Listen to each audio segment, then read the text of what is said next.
भगवते वासुदेवाय।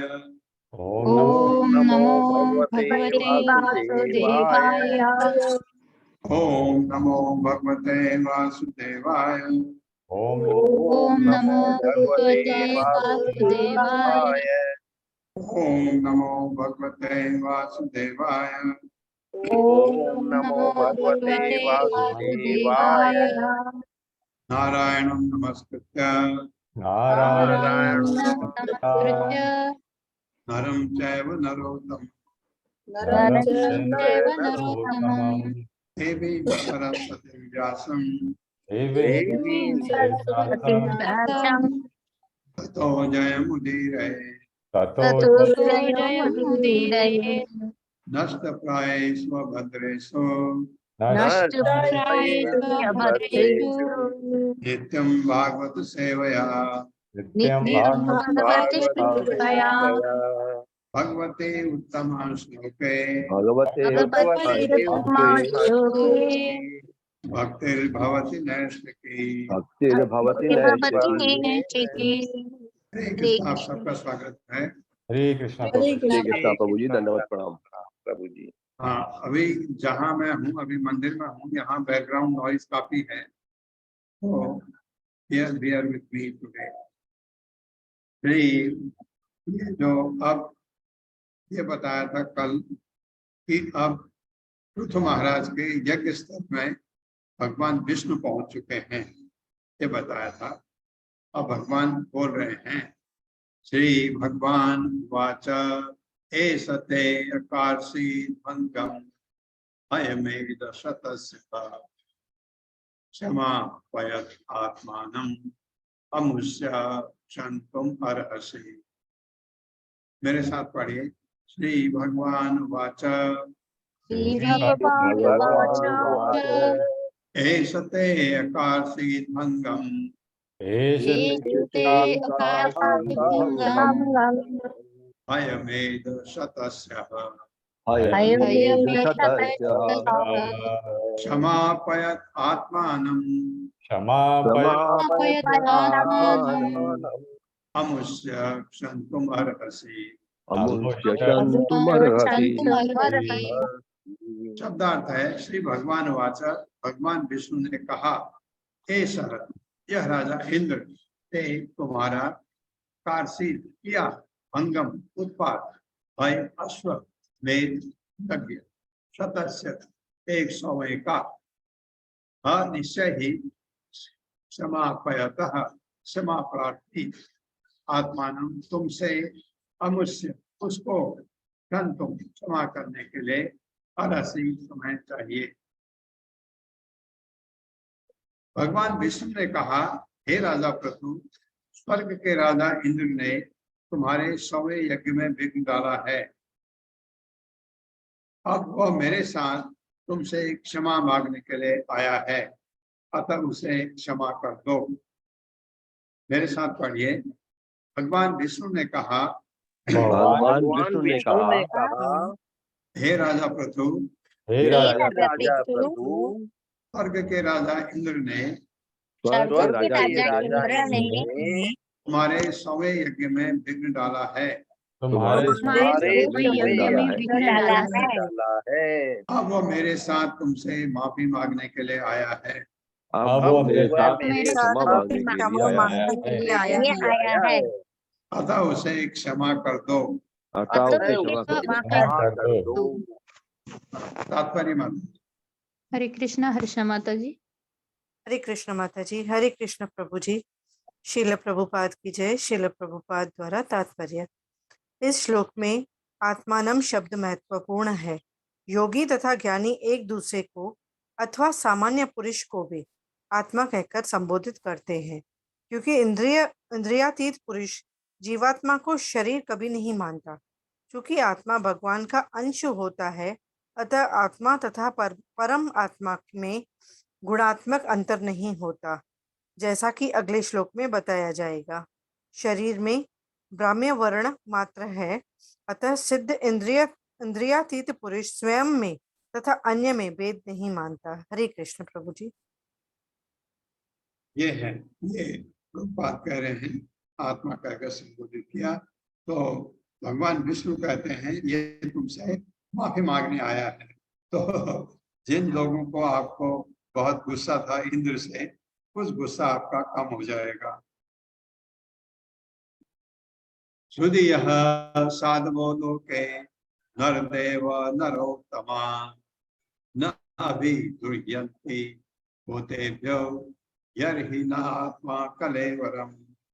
मेरे साथ पढ़िए, श्रुति साधवो लोके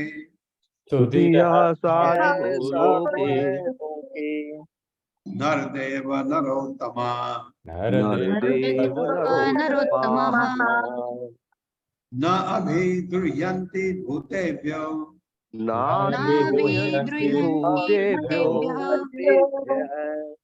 यर्हि न आत्मा कलेवरम। शब्दार्थ है, सुधिय परम बुद्धिमान व्यक्ति, साधव शुभ करने के लिए उद्यत, लोके इस जगत में, नरदेव हे राजा, नर उत्तमा मनुष्य में श्रेष्ठ, न अभिदुर्यन्ति द्रोह नहीं करते, होते अन्य जीवों से, वर ही, क्योंकि न कभी नहीं आत्मा स्व या आत्मा कलेवरम या शरीर। हे राजन, जो व्यक्ति परम बुद्धिमान तथा दूसरों का शुभ चिंतक होता है, जैसा पृथु महाराज थे, वो मनुष्य में श्रेष्ठ समझा जाता है और उसको कह रहे हैं तुम हो ऐसे। सिद्ध पुरुष कभी दूसरों से बैर नहीं करता। कहने का मतलब है इंद्र से बैर नहीं, आप जैसे लोग नहीं करते। जो अग्रगण्य बुद्धिमान हैं वे यह भली भांति जानते हैं कि यह भौतिक शरीर आत्मा से भिन्न है। इसलिए अगर कभी किसी का अपमान होता है तो शरीर का, तो इस चीज को वो नहीं मानते। ये भगवान विष्णु कह रहे हैं पृथु महाराज को। मेरे साथ पढ़िए। हे राजन, हे राजन, जो व्यक्ति परम बुद्धिमान जो व्यक्ति परम बुद्धिमान तथा दूसरों का शुभ चिंतक होता है, तथा दूसरों का शुभ चिंतक होता है, वो मनुष्य में श्रेष्ठ समझा जाता है। वो मनुष्य में श्रेष्ठ समझा जाता है। सिद्ध पुरुष कभी दूसरों से बैर नहीं करता। सिद्ध पुरुष कभी दूसरों से बैर नहीं करता। जो अग्रगण्य बुद्धिमान हैं, जो अग्रगण्य बुद्धिमान है, वे यह भली बात जानते हैं कि वे भली भांति जानते हैं कि यह भौतिक शरीर आत्मा से भिन्न है। ये भौतिक शरीर आत्मा से भिन्न है। तात्पर्य माता जी। हरे कृष्ण सुधीर प्रभु जी। हरे कृष्णा। सभी को दंडवत प्रणाम। शील प्रभुपाद जी की जय हो। तात्पर्य शील प्रभुपाद जी के द्वारा। सामान्य के जीवन में हम देखते हैं, यदि कोई पागल आदमी किसी की हत्या कर देता है तो उच्च न्यायालय के न्यायमूर्ति द्वारा उसे क्षमा दे दी जाती है। मुख्य भाव यह है कि जीवात्मा सदैव शुद्ध रहता है, क्योंकि वह तो भगवान का अंश है। जब वह भौतिक शक्ति के चुंगल में पड़ जाता है तो वह भौतिक प्रकृति के तीनों गुणों का शिकार बन जाता है। वह जो कुछ भी करता है भौतिक प्रकृति के वश में होके करता है, जैसा कि भगवत गीता में भी 5.14 में कहा गया है, न कृत्यम न कर्माणि लोकस्य सुजति प्रभु है, न कर्म फल संयोगम स्वभावस्तु प्रवर्तते। यानी देह रूपी नगरी का स्वामी देहबद्ध जीवात्मा कर्म अथवा कर्म फल को नहीं रचता और न किसी को कर्म में प्रवृत्त करता है। यह सब तो प्रकृति के गुणों द्वारा ही रचा जाता है। वास्तव में जीवात्मा या आत्मा कुछ नहीं करता, सब कुछ प्रकृति के गुणों के वशीभूत होकर ही होता है। जब मनुष्य रोगी होता है तो रोग के लक्षण समस्त प्रकार की पीड़ा के कारण बन जाते हैं। जो दिव्य चेतना या कृष्ण चेतना में उन्नत है, वे न तो आत्मा से ईर्ष्या करते हैं और न प्रकृति के गुणों के अधीन आत्मा के कार्यों से। उन्नत इंद्रियातीत पुरुष तो सुधीय कहलाते हैं। सुधि के कई अर्थ होते हैं, जैसे बुद्धि, अत्यंत उन्नत तथा भक्त। जो भक्त है और बुद्धि से अत्यंत उन्नत भी, वह आत्मा या शरीर के विरुद्ध कोई कार्रवाई नहीं करता। यदि कोई त्रुटि होती है तो वह क्षमा कर देता है। कहा भी गया है, क्षमा आत्मज्ञानी सिद्ध पुरुषों का गुण है। हरे कृष्णा। धन्यवाद सभी को। ये बताएंगे तो ये कह रहे प्रभुपाद, तो जीवात्मा या आत्मा कुछ नहीं करता है, ये तो माया कराती है। प्रकृति के गुणों की वजह से प्रकृति में जब हम फंस जाते हैं तो फिर ये प्रकृति के गुण हम पर हावी होकर के सब कार्य कराते रहते हैं। आत्मा अपने अपने अपने आप कुछ नहीं करती। ये हम में जो ये चेतना आती है, आत्मा से, लेकिन प्रकृति के गुणों से उस चेतना का बहुत दुरुपयोग होता है। ये इसमें बताया गया। आत्मा ऐसा कभी किसी गलत काम में अपने को इन्वॉल्व करती नहीं, क्योंकि वो दिव्य है। हाँ, ये हमने भगवत गीता में पढ़ा था, आत्मा प्रभावित जरूर होती, क्यों? क्योंकि बहुत छोटी है, उसका आकार इतना छोटा है। हाँ माता जी, कितना नॉइज है बैकग्राउंड में यहाँ? ज्यादा नहीं है प्रभु जी, कुछ नहीं है इतना। सबकी बराबर सुनाई दे रहा है। बिल्कुल नहीं है गुरुजी, बिल्कुल हाँ, शांति मुझे से आ रहा है। मुझे बहुत नॉइज लग रहा है, क्योंकि यहाँ ना आरती चल रही है ऊपर। नहीं नहीं अभी प्रभु जी, पूजा सब हो रही ठीक है, सब हमें ठीक तो है प्रभु। ओके, तो इसलिए जो बुद्धिमान व्यक्ति हैं वो किसी से ईर्ष्या नहीं करते, वो समझते हैं। जैसे उन्होंने देखा कोई उनको गाली कर रहा है, वो उनको अंदर से समझ आ जाएगा, अरे प्रकृति के का तमोगुण इसके ऊपर अभी कार्य कर रहा है। इस तरह से अब एक गुण आते हैं हमारे प्रारब्ध से, और कि हमारी संगति अगर भगवत भक्तों से हो जाए तो हमारे गुण, ये तमोगुण हमसे हटने लगता है। ये भी बात। पुरुषा यदि मुह्यन्ति त्वादृशा देव माया श्रम एव परम जातो दीर्घया वृद्ध सेवया। मेरे साथ पढ़िए। पुरुषा यदि मुह्यन्ति पुरुषा यदि मुह्यन्ति त्वादृशा देव माया तादृशा देव मायया श्रम एव परम जातो श्रम एव परम जातो दीर्घया वृद्ध सेवया। दीर्घया वृद्ध सेवया। शब्दार्थ है पुरुषा मोह यदि मुह्यन्ति मोहग्रस्त होते हैं, स्वादृशा तुम्हारी तरह, देव परमेश्वर की माया से, श्रम परिश्रम एवं निश्चय ही, परम एकमात्र, छातः उत्पन्न, दीर्घया दीर्घ काल तक, वृद्ध सेवया गुरुजनों की सेवा से। यदि तुम जैसे पुरुष जो पूर्व आचार्यों के आदेशों के अनुसार कार्य करने के कारण इतने उन्नत हैं, कह रहे हैं पृथु महाराज को, तुम जैसे लोग जो इतने उन्नत हैं, इसके पूर्व आचार्यों के आदेशों के अनुसार कार्य करने के कारण मेरी माया से मोहग्रस्त हो जाए, तो तुम्हारी समस्त सिद्धि को समय का अव्यय मात्र समझा जाएगा। अगर तुम सिद्धि प्राप्त कर चुके हो, और अगर तुम मेरी माया से, क्योंकि भगवान की है ना माया, मेरी माया से अगर मोहग्रस्त हो जाए तो तुम्हारी जितनी भी सिद्धि, समस्त सिद्धि को समय का अव्यय मात्र ही समझना चाहिए। इसका मतलब तुमको सिद्धि प्राप्त नहीं हुई है, ये कहने का मतलब है। इसका मतलब ये है सीधे कहना कि तुमको इंद्र से गुस्सा नहीं होगा, ऐसा मैं मानता हूं, क्योंकि तुम तो सिद्ध पुरुष हो। ये कह रहे हैं भगवान विष्णु पृथु महाराज को।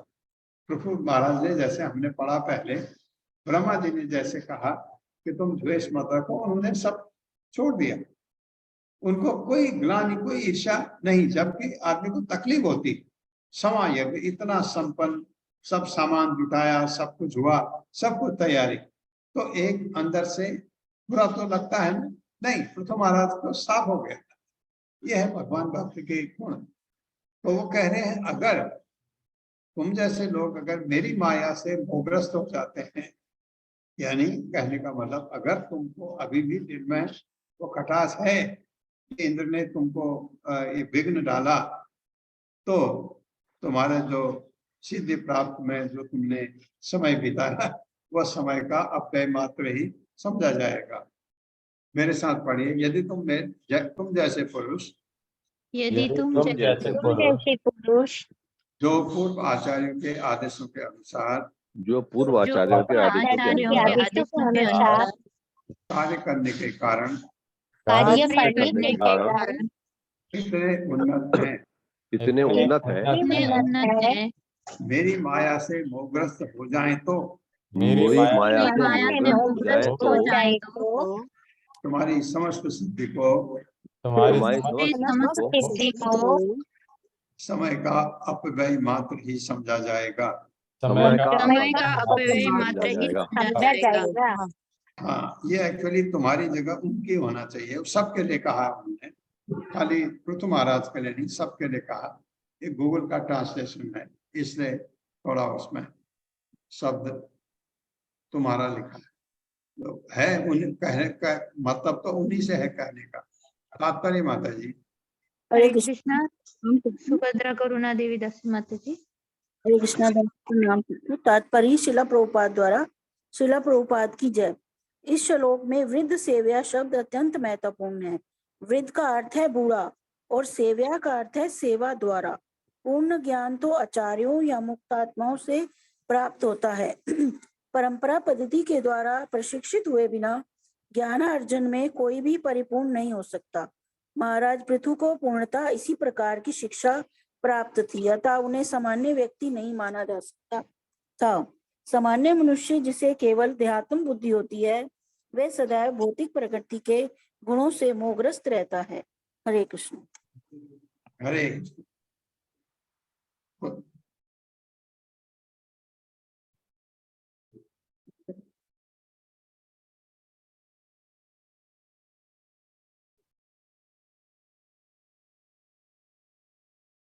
मेरे तो ठीक है, तुमको चाहिए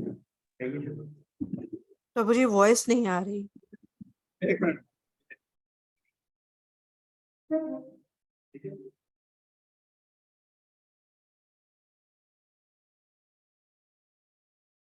हाँ, सामान्य मनुष्य को केवल देहात्म बुद्धि होती है। समान मनुष्य को हमारी बुद्धि जो है देहात्म बुद्धि है, हम हमेशा मोहग्रस्त होते हैं, लेकिन तुम्हारे जैसा व्यक्ति मोहग्रस्त नहीं होता है। ये कहने का मतलब है, भगवान कह रहे हैं पृथु महाराज को। अतः कायम इमं विद्वान विद्या काम कर्म भी आरब्ध इति न एव अस्मिन् प्रतिबुद्धो अनुसज्जते। मेरे साथ पढ़िए। अतः कायम इमं विद्वान अतः कायमिमं विद्वान् अविद्या काम कर्म भी अविद्या काम कर्मभिः आरब्ध इति न एव अस्मिन् आरब्ध इति नैवास्मिन् प्रतिबुद्धो अनुसज्जते। प्रतिबुद्धोऽनुसज्जते।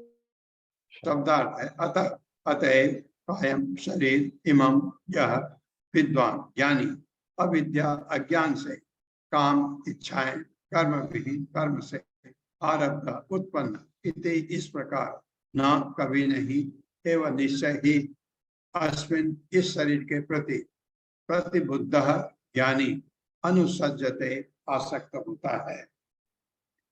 जो लोग जीवन की देहात्म बुद्धि की अवधारणा से भली भांति परिचित हैं, जो यह जानते हैं कि यह शरीर मोह से उत्पन्न अज्ञान आकांक्षाओं तथा कर्म से रचित है, वे इस शरीर के प्रति कभी भी आसक्त नहीं होते। बहुत अच्छी बात कही भगवान ने। ये हमारे एक ज्ञान की बात है। मेरे साथ पढ़िए। जो लोग जीवन की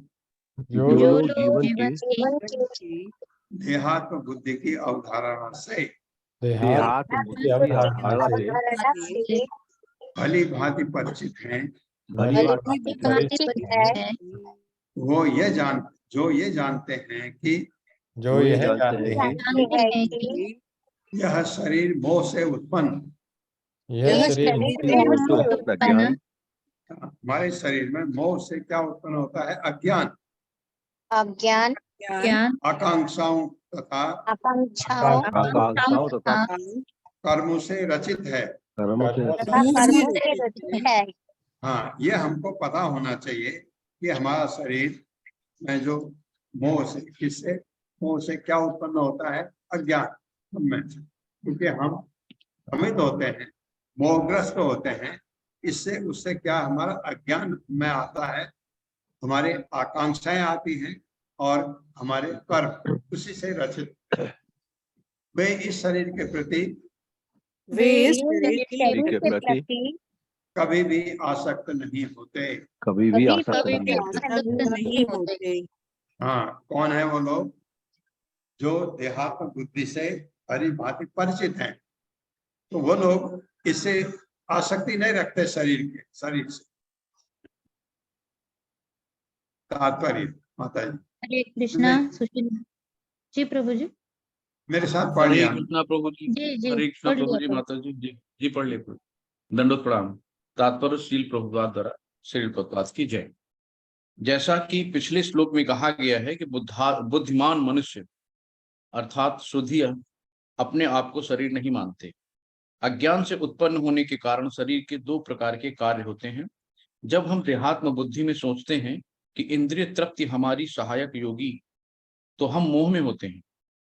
दूसरे प्रकार का मोह यह सोचना है कि उन आकांक्षाओं को पूरा करने के प्रयास से मनुष्य सुखी हो जाएगा जो भ्रामक शरीर से उत्पन्न होती है, या उच्च लोकों को प्राप्त करने की विभिन्न प्रकार के वैदिक अनुष्ठानों को संपन्न करने से उत्पन्न होती है। यह सब मोह है। इसी प्रकार से राजनीतिक उत्थान के लिए किए गए भौतिक कर्म तथा विश्व के लोगों को सुखी बनाने के उद्देश्य से किए गए सामाजिक तथा मानवतापूर्ण कार्य भी मोहमय है, क्योंकि मुख्य सिद्धांत तो देहात्म बुद्धि है। जो भ्रम है, देहात्म बुद्धि में हम जो कुछ भी चाहते या करते हैं वे सब मोहमय है। दूसरे शब्दों में भगवान श्री विष्णु ने महाराज पृथु को बताया कि यद्यपि यज्ञों के करने से सामान्य लोगों के लिए आदर्श स्थापित होता है, किंतु जहां तक उनके आत्मा का प्रश्न है उनकी कोई आवश्यकता नहीं थी। जैसा कि श्रीमद् भगवद गीता 2.45 में पुष्टि की गई है, त्रैगुणी विषया वेदा निःसृष्य गुणो भाव अर्जुन निर्द्वंदो नित्य सत्वस्थो निर्योगक्षेम आत्मवान। वेद मुख्य रूप से भौतिक प्रकृति के 3 गुणों का ही वर्णन करने वाले हैं। हे अर्जुन, तू इन गुणों का लंघन करके उनसे आगे निकल जा। संपूर्ण द्वंद्वों और योगक्षेम की चिंता से मुक्त होकर आत्मपरायण बन। वेदों में वर्णित अनुष्ठानों के विधान मुख्यतः भौतिक प्रकृति के 3 गुणों पर निर्भर करते हैं। अतः अर्जुन को सलाह दी गई है कि वो वेद कर्मों से परे हो जाए। अर्जुन को जिन कर्मों हेतु कहा गया वे भक्तिमय सेवा के दिव्य कर्म थे। हरे कृष्ण प्रभु जी, हरे कृष्ण माता जी, हरे धन्यवाद। कृष्ण। क्यों क्यों क्यों दिव्य कर्म है? क्योंकि भगवान कह रहे हैं, भगवान ने कहा तू युद्ध कर। तो अर्जुन सोच रहा है ये तो भगवान तो सकाम कर्म के लिए मुझे कह रहे हैं। ये है क्यों क्यों क्यों ऐसा सोचता है भगवान का भक्त होते हुए भी? क्योंकि वो भ्रमित हो गया, वो मोहग्रस्त हो गया था, कंफ्यूज था बिल्कुल, इस वजह से। असंसक्तः शरीरे अस्मिन् अमुना उत्पादिते ग्रहे अपत्ये द्रविणे वापि कः कुर्यान् ममतां बुधः। मेरे साथ, असंसक्तः शरीरे अस्मिन्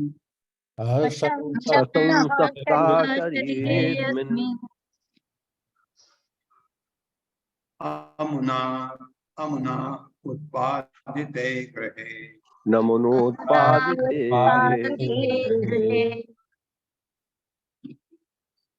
अपत्ये द्रविणे वापि अपत्ये द्रविणे वापि कः कुर्यान् ममतां बुधः। कः कुर्यान् ममतां बुधः। शब्दार्थ है असंसक्तः अनासक्त शरीरे शरीर में अस्मिन् इस अमुना ऐसी देहात्म बुद्धि से उत्पादित उत्पन्न गृहे घर में अपत्ये संतान में द्रविणे संपत्ति में वा अथवा अपि वे कह कौन कुर्यात करना चाहिए ममताम आकर्षण खुदः विद्वान पुरुष। फिर क्या कह रहे हैं भगवान, जो देहात्म बुद्धि के प्रति रंच मात्र भी आसक्त नहीं है। जैसे पृथु महाराज थे, भला ऐसा अत्यंत विद्वान पुरुष किस प्रकार घर, संतान, संपत्ति तथा ऐसी ही अन्य शारीरिक बातों में देहात्म बुद्धि के द्वारा प्रभावित हो सकता है। पहले भगवान ने ज्ञान दिया पूरा कि ये बात है, तुम इस लायक हो, इसलिए हिंदू से नाराज मत हो। ये कहने का मतलब है भगवान का। जो देहात्म बुद्धि के प्रति रंच मात्र भी आसक्त नहीं है, भला ऐसा अत्यंत बुद्धिमान पुरुष किस प्रकार घर से, संतान से, संपत्ति से या ऐसे ही अन्य शारीरिक बातों में देहात्म बुद्धि के द्वारा प्रभावित हो सकता है? नहीं हो सकता है। ये मतलब मेरे साथ पढ़िए। जो देहात्म बुद्धि के प्रति जो देहात्म बुद्धि के प्रति रंच मात्र भी आसक्त नहीं है, रंच मात्र भी आसक्त नहीं है, आसक्त नहीं है, भला ऐसा अत्यंत बुद्धिमान पुरुष भला ऐसा अत्यंत बुद्धिमान पुरुष किस प्रकार किस प्रकार घर, संतान, घर, संतान, संपत्ति तथा ऐसे ही संपत्ति तथा ऐसे ही अन्य शारीरिक बातों में अन्य शारीरिक बातों में देहात्म बुद्धि के द्वारा प्रभावित हो सकता है। देहात्म बुद्धि के द्वारा प्रभावित हो सकता है। हाँ, वो कह रहे मतलब देहात्म बुद्धि में वो कैसे प्रभावित हो सकता है? नहीं हो सकता, मतलब ये तात्पर्य। माता जी हरे कृष्णा। पूनम अखिलेश कुमार माता जी। पूनम अखिलेश जी हरे पढ़िए। कृष्ण प्रभु जी। तात्पर्य श्रीला प्रभुपाद जी के द्वारा श्रीला प्रभुपाद जी की जय। वैदिक अनुष्ठान भगवान विष्णु को प्रसन्न करने के निमित्त होते हैं, किंतु ऐसे कार्यों से वास्तव में भगवान को प्रसन्न नहीं किया जा सकता, अपितु भगवान की अनुमति से मनुष्य अपनी इंद्रियों की तुष्टि करने का प्रयास करता है। दूसरे शब्दों में, जो भौतिकवादी इंद्रिय तृप्ति में रुचि रखते हैं, उन्हें वैदिक अनुष्ठान करने के बहाने अपनी इंद्रिय तुष्टि की अनुमति तथा छूट प्रदान की जाती है। यही त्रैगुण्य विषय वेद कहलाता है। वैदिक कृत्य जो प्रकृति के तीनों गुणों पर निर्भर करते हैं, जो लोग भौतिक स्थिति से ऊपर उठ चुके हैं, वे ऐसे वैदिक कृत्यों की तनिक भी परवाह नहीं करते, अपितु वे तो भगवान की दिव्य प्रेम भक्ति जैसे उच्चतर कार्यों में रुचि रखते हैं। ऐसी भक्ति निस्त्रैगुण्य कहलाती है। भगवान की भक्ति का अध्यात्म बुद्धि से कोई सरोकार नहीं है। हरे कृष्णा प्रभु जी। हरे कृष्णा माता हरे जी। कृष्ण, हरे कृष्ण माता जी, धन्यवाद आपका। ये वैदिक अनुष्ठान भगवान विष्णु को प्रसन्न करने के निमित्त है, शरीर को नहीं। किंतु ऐसे कार्यों से वास्तव में भगवान को प्रसन्न नहीं किया जा सकता, अभी तो भगवान की अनुमति से मनुष्य अपनी इंद्रियों की तुष्टि करने का प्रयास करता है। भगवान की अनुमति से मेरा ये हो जाए, मेरा ये हो जाए। दूसरे शब्दों में, जो भौतिकतावादी इंद्रिय तृप्ति में रुचि रखते हैं, उन्हें वैदिक अनुष्ठान करने के बहाने अपनी इंद्र तुष्टि की अनुमति अथवा छूट प्रदान की जाती है। ये कह रहे हैं प्रभुपाद, समझा रहे हैं इसको। एकः शुद्धः स्वयं ज्योतिः निर्गुणो असगुणाश्रयः सर्वगो अनावृतः साक्षी निरात्मा आत्मा आत्मनः परम परः। मेरे साथ पढ़िए। एकः शुद्धः स्वयं ज्योतिः एकः शुद्धः स्वयं ज्योतिः निर्गुणो असौ गुणाश्रयः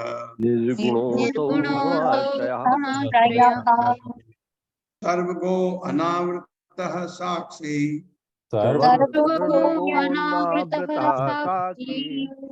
निरात्मा आत्मनः परः। निरात्मा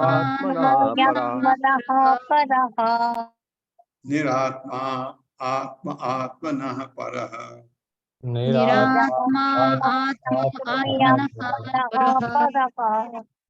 शब्दार्थ है एक शुद्ध स्वयं ज्योति तेजोमय, निर्गुण भौतिक उपाधियों से रहित, असौ वह गुण आश्रय उत्तम गुणों का आगार, सर्वगह या सर्वगो, सर्वत्र जाने में समर्थ, अनावृत अनाच्छादित, साक्षी गवाह, निरात्मा किसी अन्य आत्मा के, आत्मनः शरीर तथा मन को परः दिव्य। आत्मा एक शुद्ध अभौतिक तथा स्वयं तेजमय है, क्योंकि दिव्य है आत्मा। वह समस्त उत्तम गुणों का आगार एवं सर्वव्यापक है। वह किसी भौतिक आवरण से रहित और समस्त कार्यों का साक्षी है। वह अन्य जीवात्माओं से सर्वथा भिन्न तथा समस्त देहधारियों से परे है। आत्मा, क्योंकि आत्मा दिव्य है, इसलिए वो हमारे शरीर से परे है, लेकिन है शरीर में एक गजब का संयोग है। इतना कॉम्प्लिकेटेड, आप समझिए, जब निकलता है, शरीर छूट गया वो निकल जाता है। बहुत ही कॉम्प्लिकेटेड भगवान ने ऐसी मशीन बनाई है। हमारा शरीर बहुत ही कॉम्प्लिकेटेड है और उसमें बिना आत्मा के चल नहीं सकता। आत्मा गई तो ये निरर्थक हो जाता है। मेरे साथ पढ़िए, आत्मा एक आत्मा एक शुद्ध शुद्ध अभौतिक तथा स्वयं तेजमय है। तथा स्वयं तेजमय है। हाँ, तेजमय है, उस प्रकाशमान है, तेजस्वी है। दिखता आपको, आंख बंद करके अंदर देखे, अपने हृदय की तरफ देखे, नहीं दिखता है, क्योंकि हम जैसों को कहाँ दिखेगा। अगर आपका आत्म साक्षात्कार, प्रकृति के 3 गुणों को आप दाग गए, आत्म साक्षात्कार, आंख बंद करके देखिए, आपको एक छोटी सी चिंगारी लाइट की दिखेगी अंदर तेज, ये तब दिखता है, अभी नहीं। आत्म साक्षात्कार हो जाएगा, आप आंख बंद करके अंदर हृदय में देखिए, आपको लाइट दिखेगी। वह समस्त उत्तम गुणों का आगार, वो समस्त उत्तम गुणों का आगार एवं सर्वव्यापक है। एवं सर्वव्यापक है। हाँ, सर्वव्यापक का मतलब है वो पूरे शरीर में चेतना देता है। आप मेरे अपने शरीर में कहीं पर भी चींटी, इतनी छोटी चींटी अगर चल रही है तो आपको पता लग जाता है, ये चेतना देती है। ये सर, इसने कहा सर्वव्यापक। वह किसी भौतिक आवरण से रहित, भौतिक आवरण से रहित। कौन? आत्मा को चारों तरफ ऐसा नहीं है कोई मांस के किसी लोथड़े के अंदर है, किसी पर कोई आवरण नहीं है उसका, और समस्त कार्यों का साक्षी है। और समस्त कार्यों का साक्षी है। हाँ, जो कार्य होते हैं आत्मा को पता है ये हो रहा है, गलत वो भी पता, अच्छा वो भी पता, पार्टिसिपेट नहीं करती है। लेकिन आत्मा अगर बहुत ज्यादा में गंदगी आ जाए, आत्मा प्रभावित अवश्य होती है। वह अन्य जीवात्माओं से सर्वथा भिन्न, वो अन्य जीवात्माओं से सर्वथा भिन्न तथा समस्त देहधारियों से परे है। तथा समस्त देहधारियों से परे है। तात्पर्य माता। हरे कृष्णा। रीटा कथुरिया माता जी। रीटा कथुरिया माता जी, हरे कृष्णा। ओके, हरे कृष्णा अशोक प्रभु जी। हरे कृष्णा माता जी, हरे कृष्णा प्रभु जी, दंडवत प्रणाम। शील प्रभुपाद जी की जय। शील प्रभुपाद जी द्वारा तात्पर्य। पिछले श्लोक में 2 महत्वपूर्ण शब्द आए हैं, असंसक्ता अर्थात बिना आसक्त के, तथा बुधा अर्थात हर वस्तु को जानने वाला। जानने वाले से तात्पर्य है कि वो न केवल अपनी स्वाभाविक स्थिति से पूर्ण रूप से परिचित हो, वरन भगवान की स्थिति को भी जाने। श्री विश्वनाथ चक्रवर्ती ठाकुर के अनुसार इस श्लोक में भगवान विष्णु अपने अथवा परमात्मा के संबंध में वर्णन कर रहे हैं। परमात्मा सदैव देहधारी आत्मा से भौतिक जगत से भी भिन्न है। परमात्मा सदैव देहधारी आत्मा से तथा भौतिक जगत से भी भिन्न है, अतः उन्हें परा कहा गया है। पर का अर्थ है भगवान एक है। भगवान एक है जबकि संसार में आए हुए बद्ध जीव विभिन्न रूपों में रहते हैं। ये देवता, मनुष्य, पशु, वृक्ष, पक्षी, मधुमक्खी इत्यादि रूपों में रहते हैं। इस प्रकार जीवात्माएं एक न होकर अनेक है, जैसे कि वेदों में पुष्टि की गई है। नित्यो नित्यो नाम चेतन तना नाम, ऐसी जीवात्माएं जो अनेक है और संसार में बंधी हुई है, शुद्ध नहीं होती, किंतु भगवान शुद्ध और अनासक्त होते हैं। भौतिक देह से ढके होने के कारण जीवात्माएं आत्म तेजोमय नहीं होती, जबकि परमात्मा स्वतेजोमय होता है। जीवात्माएं प्रकृति के गुणों से दूषित होने के कारण सगुण कहलाते हैं, जब परमात्मा भौतिक गुणों पर निर्भर न होने के कारण निर्गुण कहलाते हैं। प्रकृति के गुणों से दूषित होने के कारण जीवात्माएं गुणाश्रित है, जबकि भगवान गुणाश्रय है। बुद्धिजीव की दृष्टि भौतिक कलमश से ढकी रहती है, अतः वो अपने कर्मों के कारण, प्रभु जी ऊपर चलेगी लाइट, अतः वो अपने कर्मों के कारण तथा अपने विगत जीवन को नहीं देख सकता, किंतु भगवान भौतिक देह से प्रसन्न न होने के कारण जीवात्मा के समस्त कार्यों के साक्षी है। जीवात्मा तथा परमात्मा दोनों ही आत्मा है। वे गुण में एक है, किंतु वे एक कई प्रकार से भिन्न भी है। विशेषता 6 ऐश्वर्य के संबंध में जो भगवान में पूर्ण रूप में विद्यमान है। पूर्ण ज्ञान का अर्थ होता है कि जीवात्मा अपनी तथा परमेश्वर की स्थिति को जाने, यही पूर्ण ज्ञान है। हरे कृष्ण प्रभु जी, दंडवत प्रणाम। हरे कृष्ण माता जी, धन्यवाद। ये बात है कि गुणात्मक रूप से वो गुण हम में भी हैं, क्यों, जो भगवान में हैं, लेकिन क्योंकि जो आत्मा है वो भगवान का बहुत ही छोटा अंश है, तो ये इतना प्रभावित नहीं हो सकता जितने भगवान हो सकते हैं। ये हमको समझ आता है। जैसे एक पानी की बूंद, समुद्र, गुण दोनों में एक है। H2O, 2 एटम हाइड्रोजन के, 1 एटम ऑक्सीजन का मिलके, पर ये दोनों के गुण आप कोई उनके फिजिकल केमिकल प्रॉपर्टीज देखें, कोई फर्क नहीं होगा दोनों। लेकिन समुद्र जो कर सकती है वो पानी की बूंद नहीं कर सकती, क्योंकि वो आप समझ सकते हैं, कुछ भी कर सकती है समुद्र, पानी की बूंद नहीं कर सकती। इसी तरह से हमारी आत्मा वो कभी नहीं कर सकती जो भगवान कर सकते हैं। इसलिए गुणात्मक रूप से एक है, होते हुए भी ये वो नहीं कर सकती है।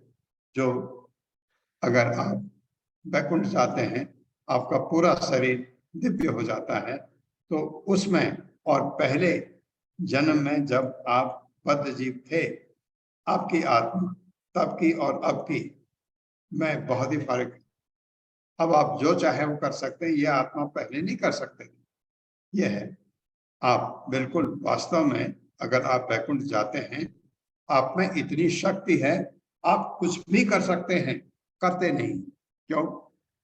एक पिता का योग्य बेटा सब कुछ इतना ही जानता है जितना पिता जानता है, लेकिन वो कभी करता नहीं जब तक पिता न कहे ये कर। यही चीज वहां भी है, क्योंकि भगवान के दास होने के कारण वो कुछ नहीं करता। वो सब सिवाय एक चीज नहीं कर सकता वो, जो अगर आप वैकुंठ चले गए, आप भगवान के दास हैं, एक चीज नहीं कर सकते आप ब्रह्मा जी को पैदा नहीं कर सकते।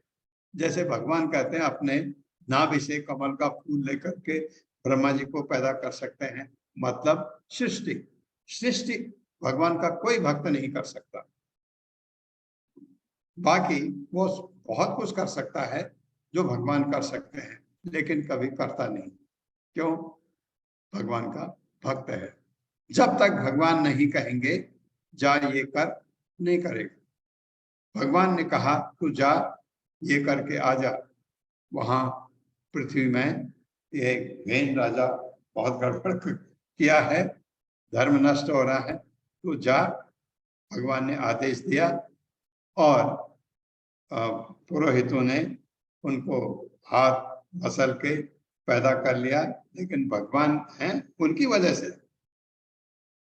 जो वैदिक मंत्र हैं बिल्कुल सही अपनी जगह हैं, और जो इतने जानकार ऋषि मुनि जो वहां थे अपनी जगह पर हैं। अगर भगवान का संरक्षण न हो, नहीं हो सकते पृथ्वी महाराज। तो भगवान ने वहां जब उन्होंने ये परिश्रम किया, तो भगवान ने पृथ्वी महाराज के रूप में अपना प्रतिनिधि भेज दे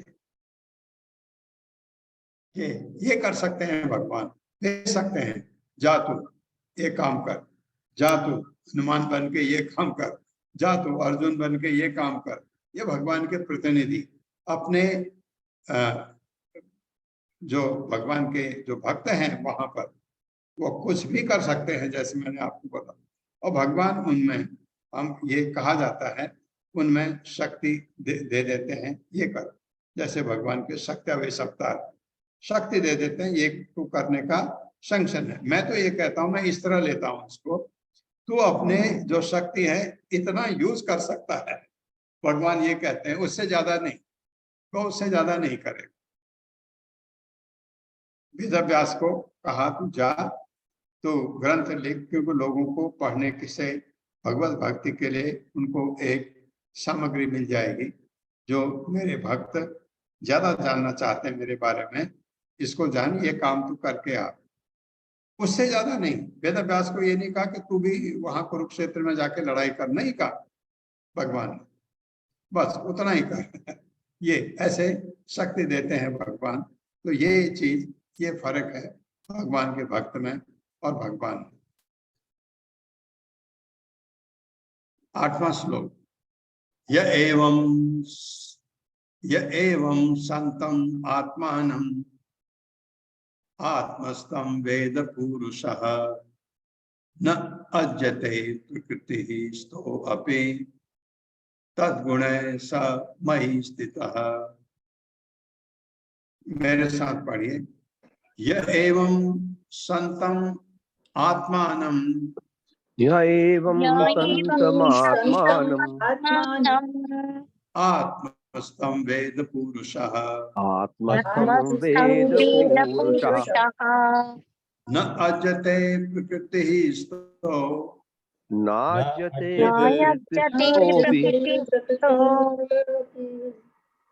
स्तो अपि। हाँ ठीक, आपने याद दिलाया। न अजते प्रकृति स्तो अपि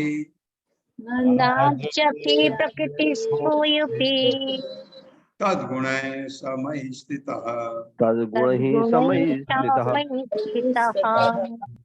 शब्दार्थ है, यह जो कोई एवं इस प्रकार संतम विद्यमान आत्मानम आत्मा तथा परमात्मा आत्मस्तम अपने शरीर के भीतर स्थित भेद जानता है, पुरुषः पुरुष न कभी नहीं अज्यते प्रभावित होता है, प्रकृति भौतिक प्रकृति में स्तः स्थित, अपि यद्यपि तद्गुण प्रकृति के गुणों से सह ऐसा व्यक्ति मई मुझ में स्थित ऐसा व्यक्ति जो परमात्मा तथा आत्मा के पूर्ण ज्ञान को प्राप्त होता है, भौतिक प्रकृति में रहते हुए भी उसके गुणों से प्रभावित नहीं होता, क्योंकि वह सदैव मेरी दिव्य प्रेमा भक्ति में स्थित रहता है।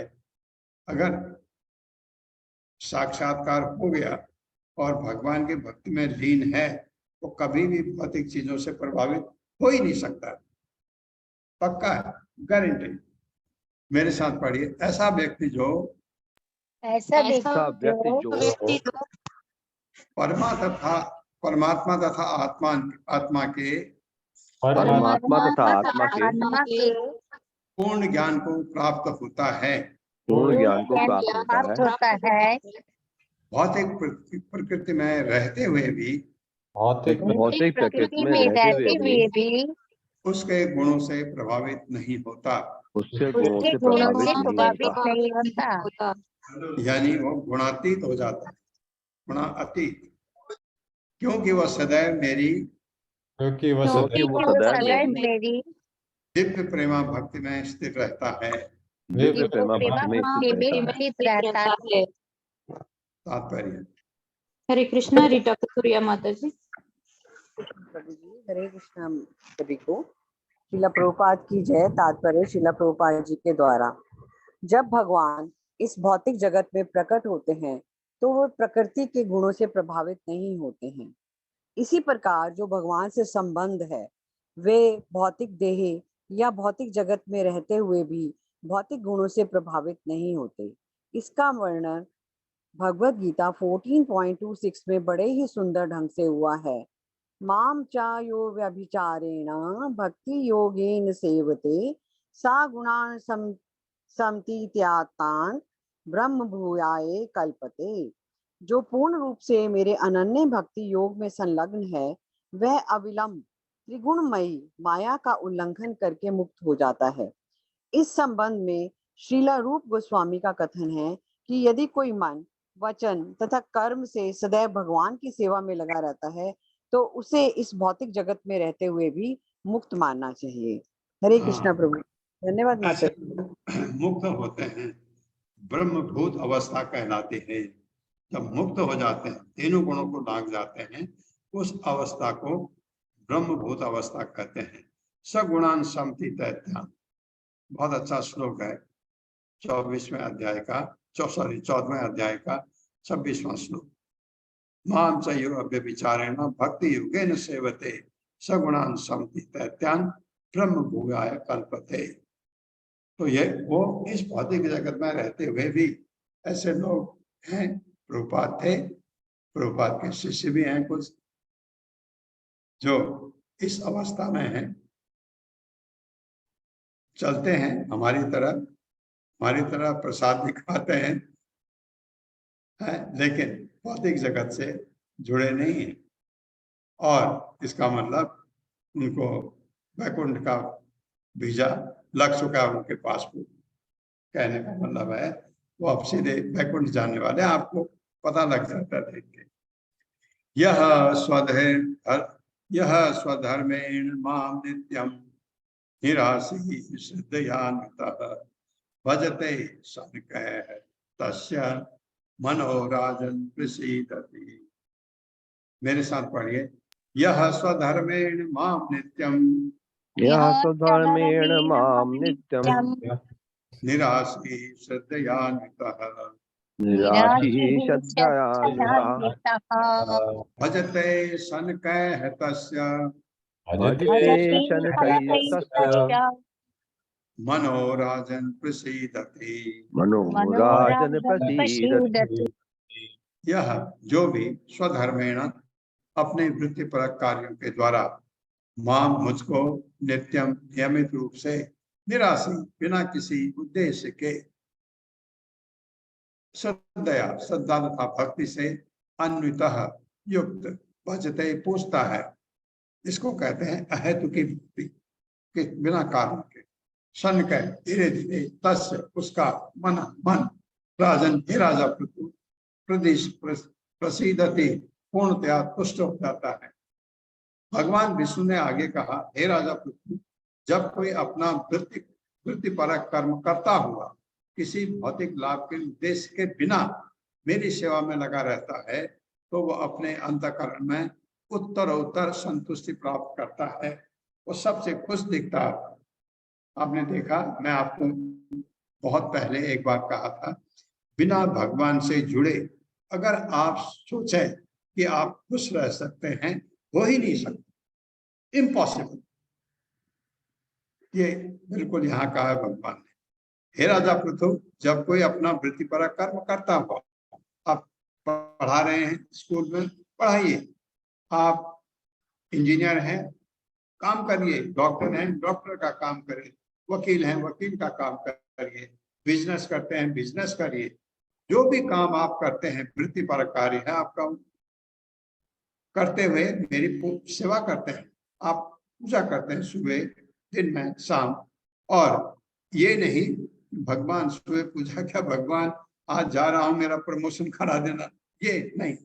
कुछ मांग, कुछ किसी अहेतु की भक्ति बिना किसी उद्देश्य के आप भगवान की पूजा करते हैं, सेवा करते हैं, भगवान को भोग लगाते हैं, तो वो अपने अंतःकरण में उत्तरोत्तर संतुष्टि प्राप्त करता है।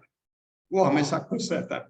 आप उसको देखेंगे, वो हमेशा प्रसन्न चित्त कभी कोई गड़बड़ हो गया उसके साथ तो भी प्रभावित नहीं होता, क्योंकि उसको पता है कि ये भौतिक जगत में ये कर्मों के फल, ये प्रभावित नहीं होता इस चीज से। ये आप देख सकते हैं। तात्पर्य मेरे साथ पढ़ लिया। साथ में पढ़ना है प्रभु। भगवान विष्णु ने आगे कहा, भगवान विष्णु ने आगे कहा, हे राजा पृथु, हे राजर्षि प्रभु, जब कोई अपना वृत्तिपरक कर्म करता हुआ जब कोई अपना वृत्तिपरक कर्म करता हुआ किसी भौतिक लाभ के उद्देश्य के बिना किसी भौतिक लाभ के उद्देश्य के बिना मेरी सेवा में लगा रहता है, मेरी सेवा में लगा रहता है, तो वह अपने अंतःकरण में में उत्तरोत्तर संतुष्टि प्राप्त करता है। उत्तरोत्तर संतुष्टि प्राप्त करता है। तात्पर्य माता। हरे कृष्णा सुषमा बत्रा माता जी। हरे कृष्ण माता जी। प्रभु जी हरे कृष्ण, दंडवत प्रणाम। हरे श्री कृष्ण। प्रभुपाद जी की जय। प्रभुपाद जी के द्वारा तात्पर्य विष्णु पुराण से भी इस श्लोक में माता जी माइक थोड़ा आगे ले। ठीक है माता, अब आ रही है ठीक? अब ठीक है कम माता जी? कम है माता जी, अभी भी कम है? आ रही विष्णु पुराण से भी इस श्लोक की पुष्टि होती है। वृत्ति परक कार्य को वर्णाश्रम धर्म कहते हैं और ये भौतिक तथा आध्यात्मिक जीवन के चारों वर्णों और आश्रमों पर लागू होता है, यथा ब्राह्मण, क्षत्रिय, वैश्य तथा शूद्र तथा ब्रह्मचर्य, गृहस्थ, वानप्रस्थ तथा संन्यास। जो कोई वर्णाश्रम धर्म पद्धति के अनुसार कर्म करता है और फल की इच्छा नहीं करता, वह क्रमशः संतुष्ट होता जाता है। जीवन का परम उद्देश्य वर्णाश्रम धर्म का पालन करते हुए भगवान की भक्ति करना है। भगवत गीता में इस प्रक्रम को कर्म योग कहा गया है। दूसरे शब्दों में हमें केवल भगवान की तुष्टि तथा सेवा के लिए कर्म करना चाहिए, अन्यथा हम कर्म फलों के बंधन में उलझ जाएंगे। प्रत्येक व्यक्ति वर्णाश्रम धर्म में लगा हुआ है, किंतु भौतिक व्यवसायों का उद्देश्य भौतिक लाभ नहीं होना चाहिए, अपितु हर एक को चाहिए कि अपने अपने कर्मों के फल भगवान को अर्पण करे। ब्राह्मण को विशेष रूप से अपना कर्म भौतिक लाभ की दृष्टि से न करके भगवान को प्रसन्न करने के लिए करना चाहिए। क्षत्रिय, वैश्य और शूद्र को भी इसी प्रकार से कर्म करना चाहिए। इस भौतिक जगत में हर व्यक्ति भिन्न भिन्न प्रकार के व्यवसाय में लगा है, किंतु ऐसे कर्मों का उद्देश्य भगवान को प्रसन्न रखना होना चाहिए। भक्ति अत्यंत सरल है और कोई भी इसे अपना सकता है। जो जिस रूप में है वैसे ही रहे। उसे अपने घर में परमेश्वर के अर्च विग्रह को स्थापित भर करना होगा। यह विग्रह राधा कृष्ण का हो या लक्ष्मी नारायण का हो। भगवान के अनेक अन्य रूप भी हैं। इस प्रकार ब्राह्मण, क्षत्रिय, वैश्य तथा शूद्र अपने सच्चे परिश्रम के बल पर अर्चा विग्रह की पूजा को पूज सकता है। चाहे जो भी वर्णाश्रम धर्म हो, मनुष्य को श्रवण, कीर्तन, स्मरण, पूजन, समर्पण इत्यादि के द्वारा भक्ति करनी चाहिए। इस प्रकार मनुष्य अपने को भगवान की भक्ति में बड़ी आसानी से लगा सकता है। जब भगवान किसी की सेवा से प्रसन्न हो जाते हैं तो जीवन का उद्देश्य पूरा हो जाता है। हरे कृष्णा माता जी। हरे कृष्ण प्रभु जी। धन्यवाद। बहुत अच्छी तरह समझाया प्रभुपाद ने। परित्यक्त गुणः सम्यक् दर्शनो विशदाशयः शांति में समवस्थानम ब्रह्म कैवल्यम अश्नुते। मेरे साथ पढ़ी। परित्यक्त गुणः सम्यक् परित्यक्त गुणः सम्यक् दर्शनो विशदाशयः शांति में समवस्थानम ब्रह्म कैवल्यम अश्नुते। ब्रह्म कैवल्यम अश्नुते। शब्दार्थ है परित्यक्त गुण, जो गुणों से विरक्त है, सम्यक सम दर्शना, जिसकी दृष्टि विशद अकलुषित आशय है, जिसका मन या हृदय शांति शांत में मेरा समवस्थानम समान पद ब्रह्म आत्मा कैवल्यम भौतिक कर्म से मुक्ति अश्नुते प्राप्त करता है। जब हृदय समस्त भौतिक कर्म से शुद्ध हो जाता है तब की बात, तो भक्त का मन विशद तथा पारदर्शी हो जाता है और वह वस्तुओं को समान रूप से देख सकता है। जब ये होगा हमारा तब की बात है। जीवन की इस अवस्था में शांति मिलती है और मनुष्य मेरे समान पद के सच्चिदानंद विग्रह में स्थित हो जाता है, मेरे जैसा हो जाता है। कहने मेरे साथ पढ़े, जब हृदय समस्त भौतिक कर्मों से शुद्ध हो जाता है, जब हृदय भौतिक कर्म से शुद्ध हो जाता है, तो भक्त का मन विशद तथा पारदर्शी हो जाता है। विशद तथा पारदर्शी हो जाता है और वह वस्तु को समान रूप से देख सकता है।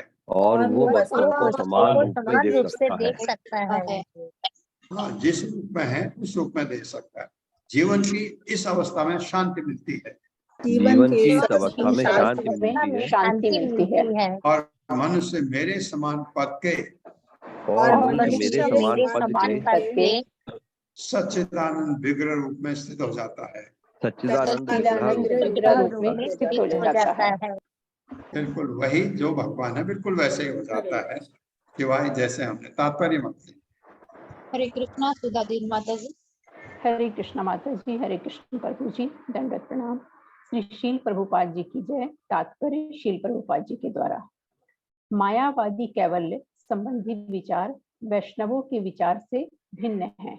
मायावादी सोचता है कि ज्यों ही कोई समस्त भौतिक कल्मश से मुक्त हो जाता है, वह परमेश्वर में तदाकार हो जाता है। वैष्णव चिंतक की कैवल्य संबंधी विचारधारा भिन्न है। वह अपनी तथा भगवान दोनों की स्थितियों को समझता है। अकलुषित अवस्था में जीवात्मा अपने को परमात्मा का नित्य दास मानता है, जो ब्रह्म साक्षात्कार कहलाता है। यह पद सरलता से प्राप्त हो जाता है, जैसा कि भगवद गीता में कहा गया है, जब कोई भगवान की दिव्य प्रेमा भक्ति में अनुरक्त रहता है तो उसे तुरंत ही दिव्य कैवल्य पद अथवा ब्रह्म पद प्राप्त होता है। बहुत बहुत धन्यवाद माता जी। हरे कृष्णा माता जी। धन्यवाद माता जी, धन्यवाद। देखो एक चीज है, अगर फर्क क्या है, जो भक्ति योग में है उसका साक्षात्कार हो जाता है, वो भगवान को अपने को भगवान का नित्य दास मानता है। और मायावादी क्या समझते हैं, कैवल्य उनका है ना, वो क्या समझते हैं, जब उनका भगवत प्राप्ति हो गई का मतलब वो भगवान बन गए, वो भगवान में लीन होने का मतलब वो समझते हैं वो भगवान बन गए। दोनों की सोच में फर्क है, इसलिए वहां कहा जाता है कि वो अपना स्वार्थ है। आप भगवान बनना चाहते हैं, आपका स्वार्थ है। भक्ति योग में आपका कोई स्वार्थ नहीं, आप भगवान की सेवा करना चाहते हैं, आप अपने को भगवान का नित्य दास मानते हैं। और जबकि आप वैकुंठ में जा चुके हैं तो भी आप नित्य दास हैं, ये फर्क है। ओम अज्ञान तिम्रांधस्य ज्ञानांजनशलाकया चक्षुरुन्मिलितं येन तस्मै श्री गुरुवे नमः। नमो विष्णुपादाय कृष्णपृष्ठाय भूतले श्रीमते भक्तिवेदांत स्वामी नित्य नामिने। नमस्ते सारस्वती देवे गौरवाणी प्रचारणे निर्विशेष शून्यवादी पाश्चात्य देश तारणे। जय हो श्री कृष्ण चैतन्य प्रभु नित्यानंद श्री अद्वैत गदाधर शिवासादि गौर भक्तवृंद। हरे कृष्णा कृष्ण कृष्ण हरे हरे, हरे राम राम राम हरे हरे।